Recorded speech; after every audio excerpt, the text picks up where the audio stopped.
Saya meminta maaf, intinya saya bukan Bjorka, seperti apa yang dikatakan oleh akun IG Floyd Anonim. Sekian dan terima kasih. Penyebab remaja asal Cirebon dituduh sebagai hacker Bjorka akhirnya beri bantahan dan mengaku kaget. Identitas hacker Bjorka sudah teridentifikasi oleh Badan Intelijen Negara dan Polri. Hal tersebut disampaikan oleh Menteri Koordinator Bidang Politik, Hukum, dan Keamanan Mahfud MD. Namun Mahfud MD mengatakan, BIN dan Polri belum bisa mengumumkan identitas Bjorka ke publik.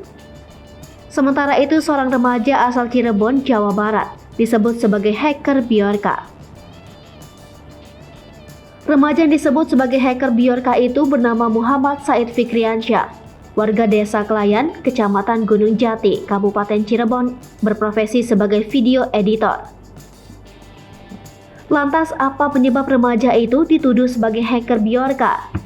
Dikutip dari tribunjateng.com, sebuah akun Instagram yang juga merupakan seorang hacker bernama @volt_anonim menjadi pembicaraan warganet.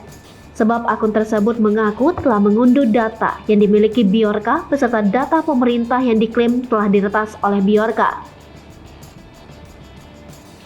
Unggahan itulah dibanjiri komentar dari warganet yang penasaran dengan sosok asli hacker Bjorka. Pada Rabu 14 September 2022, akun Volt Anonim berujar akan membuka data diri sosok yang disebut sebagai Bjorka. Bantahan Muhammad Said Fikriansyah. Muhammad Said Fikriansyah secara tegas membantah dirinya merupakan hacker Bjorka.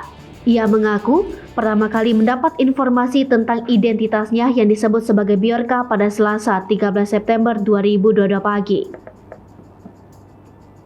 Said mengaku khawatir dan sempat ketakutan karena tidak tahu tentang aksi peretasan yang dilakukan Bjorka. Diberitakan Kompas.com, Muhammad Said Fikriansyah menyebut banyak orang menghubungi dirinya melalui akun Instagram. Ia mengungkapkan warganet menghubunginya untuk menanyakan kebenaran perihal hacker Bjorka.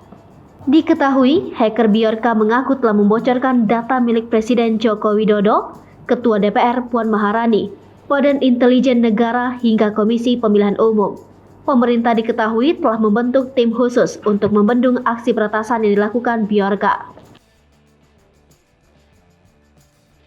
Hai pemirsa Sri Popo TV, jangan lupa komen, like, dan subscribe, serta tonton terus berita-berita terupdate lainnya ya.